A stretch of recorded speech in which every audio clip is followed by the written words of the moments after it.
నమస్తే. ధాత్రి మహతి ఛానల్కు స్వాగతం. ఈ ఎపిసోడ్ అంశం మగవారి అందానికి ఏటా 31,000 కోట్ల రూపాయల ఖర్చు. వేద వేదాంత వేద్యాయ మేఘశ్యామలమూర్తయే పుంసాం మోహన రూపాయ పుణ్యశ్లోకాయ మంగళం.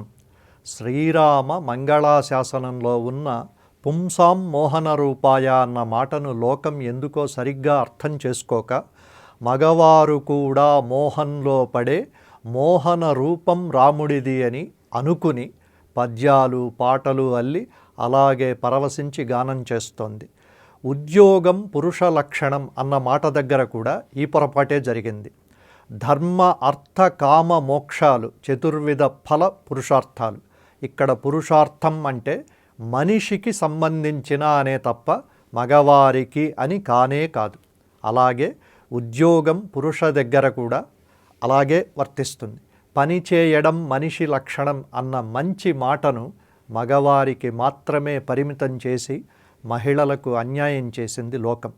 రాముడు మగవారికి మాత్రమే మోహనాకారుడు అని సంకుచితంగా అంత గొప్ప మంగళాశాసన శ్లోకం ఎందుకంటుంది అని వేద వ్యాకరణం మంత్ర శబ్దోత్పత్తి అర్థాన్వయాల లోతులు తెలిసిన సామవేదం షణ్ముగ శర్మ లాంటి పెద్దలు చెబుతున్నా మనం వినడమే లేదు.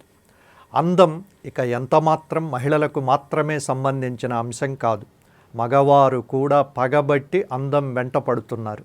ఉన్న అందాన్ని కాపాడుకోవడానికి, లేని అందాన్ని తెచ్చుకోవడానికి మగవారు భారతదేశంలో ఏటా వ్యవస్థీకృత మార్కెట్లో పెడుతున్న ఖర్చు అక్షరాల 31,000 కోట్ల రూపాయలు. మహిళలు 1,00,000 కోట్లల్లో ఉన్నారనుకోండి, అది వేరే సంగతి. సౌందర్య సాధనాల తయారీ కార్పొరేట్ లెక్కల్లోకి రాని అందం ఇక ఎన్ని లక్షల కోట్ల మందంలో ఉంటుందో ప్రతి మన్మధులే దిగి వచ్చినా చెప్పలేరు. అందం కొరుక్కు తింటామా అని వైరాగ్యపు మాటకు ఏనాడో కాలం చెల్లింది. అక్షరాల అందాన్ని కొనుక్కు తినే రోజులొచ్చాయి.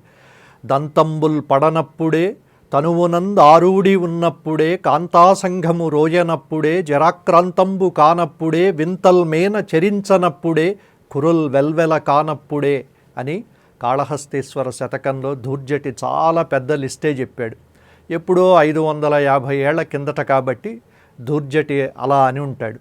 ఇప్పుడు దంతంబులు కదిలితే పెట్టుడు పళ్ళున్నాయి, పళ్లకు కట్టుడు వైర్ల బిగింపులున్నాయి, చర్మం ముడతలు పడితే పట్టి లాగి మునుపటి బిగువు నునుపు తెచ్చే యాంటీ ఏజింగ్ నవ లావణ్య నైపుణ్యాలున్నాయి, పై పూతలున్నాయి, పొట్ట లావెక్కితే రంపపు కోతలున్నాయి, శరీరం వంగకుండా నిటారుగా నిలబెట్టే ఫిజికల్ ట్రైనింగులున్నాయి, కళ్ళు మసకబారితే అద్దాలున్నాయి, అద్దాలు వద్దనుకుంటే లేటెస్ట్ లేజర్ కాంతి కిరణాల నేత్ర చికిత్సలున్నాయి, జుట్టు తెల్లబడితే అద్దడానికి కారు నలుపు రంగులున్నాయి, జుట్టే మొలవకపోతే నున్నటి నెత్తి దుక్కి దున్ని వెంట్రుకల హెయిర్ క్రాఫ్టింగ్ నారు పోసి నీరు పోసి యూరియా తైలాలు రుద్దడానికి కేశోపాయాలున్నాయి, సైజ్ 0 కోసం నోరు కట్టుకుని గాలి భోంచేస్తూ గాలిలో కలిసిపోయే అందం కోసం చచ్చిపోయే వ్యామోహాలున్నాయి, తెల్ల తోలు తెలుపు కోసం ఎలుక తోలు తెచ్చి ఏడాది ఉతికే ఉతుకుళ్ళున్నాయి, చర్మం కాంతి కోసం నిగనిగల క్రీములు గంధాలున్నాయి, అందం అసూయపడే అంగాంగం పోటీలున్నాయి. అందం ఒక తపస్సుగా ఆరాధించాల్సిన భావన అయ్యింది. కాటికి కాళ్ళు చాచిన వయసులో కూడా యముడి పిలుపుకు ముందు ఎంతో కొంత మేకప్ వేసుకోవాల్సిన సౌందర్య దృష్టి తొంగిచూస్తోంది. వారంలో ఎలుగుబంటి నల్ల చర్మం, తెలుపుబంటి తెలుపయ్యే లవ్లీ ఫెయిర్నెస్ క్రీములున్నాయి, కాంతి విహీనమైన చర్మంలో 4,000 మెగా పవర్ ప్లాంట్ల విద్యుత్ కాంతి పుంజాలను పుట్టించే గ్లో క్రీములున్నాయి, ఇంటర్వ్యూకు ముందు పూసుకుంటే ఇంటర్వ్యూలో ఆటోమేటిక్గా సెలెక్ట్ అయ్యే క్రీములున్నాయి, ప్రళయ భీకర వేళ లోకాలన్నీ కొట్టుకుపోతున్నా చల్లుకున్న పర్ఫ్యూమ్ వాసనకు అమ్మాయిలు వెంటపడే అలౌకిక సుగంధ ద్రవ్యాలున్నాయి, తల్లి అయినా పసిపిల్లలా కనపడ్డానికి రుద్దుకునే సంతోష సంతూర్లున్నాయి, చల్లుకున్న పౌడర్ల వల్ల కాలేజీలో అమ్మాయిలందరూ వెంటపడి బుగ్గలు గిల్లే అబ్బాయిల పౌడర్ డబ్బాలున్నాయి. ఇంకానా ఇకపై చల్లదు అంటూ మగవారి సౌందర్య సాధనాల వాడకం గణనీయంగా పెరిగింది. జస్ట్ ఇంకొక 69,000 కోట్లకు కొంటే మహిళల ఏటా 1,00,000 కోట్ల అమ్మకాలను మగవారు కూడా చేరుకుంటారు.